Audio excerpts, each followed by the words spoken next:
اتنی بڑی تعداد میں ایک مقام پر صحابہ کرام کسی دوسری جنگ میں شہید نہیں ہوئے۔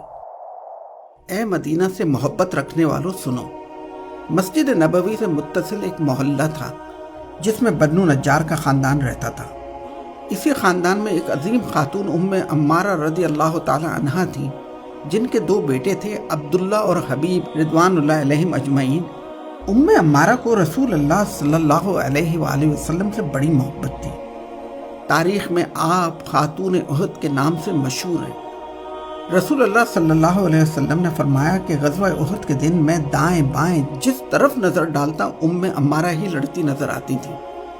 اس عظیم خاتون کو تحفظ ختم نبوت صلی اللہ علیہ وآلہ وسلم کی راہ میں شہید ہونے والے فرزند کی والدہ ہونے کا بھی اعزاز حاصل ہے۔ ان کے بیٹے حبیب بن زید عمان سے مدینہ واپس جا رہے تھے کہ یمامہ کے قریب جھوٹے نبی ملعون مسیلمہ کذاب نے پکڑ لیا۔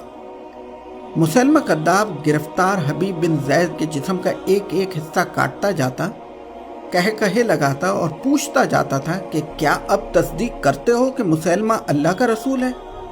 آپ رضی اللہ تعالیٰ عنہ کا ایک ہی جواب ہوتا تھا کہ محمد صلی اللہ علیہ وسلم اللہ کے آخری رسول ہیں۔ اسی تشدد کے دوران حبیب بن زید کی شہادت ہو گئی۔ آپ قیامت تک ختم نبوت صلی اللہ علیہ وسلم کی راہ میں قربانیاں دینے والوں کے لیے مثال بن گئے۔ ام عمارہ نے اپنے بیٹی کی شہادت کا سنا تو اللہ کا شکر ادا کیا۔ ام عمارہ کا اللہ کے نبی سے محبت کا قصہ یہاں ختم نہیں ہوتا۔ عہد صدیقی میں خالد بن ولید کے لشکر میں اپنے دوسرے بیٹے عبداللہ کے ساتھ شامل ہو کر یمامہ پہنچی، جہاں اسی جھوٹے نبی مسیلمہ کذاب کے ساتھ خون ریز جنگیں ہوئیں، جنہیں مارکہ یمامہ کہا جاتا ہے۔ ان جنگوں میں 1200 صحابہ رضوان اللہ علیہم اجمعین نے تحفظ ختم نبوت کی راہ میں جام شہادت نوش کیا۔ اتنی بڑی تعداد میں ایک مقام پر صحابہ کرام کسی دوسری جنگ میں شہید نہیں ہوئے۔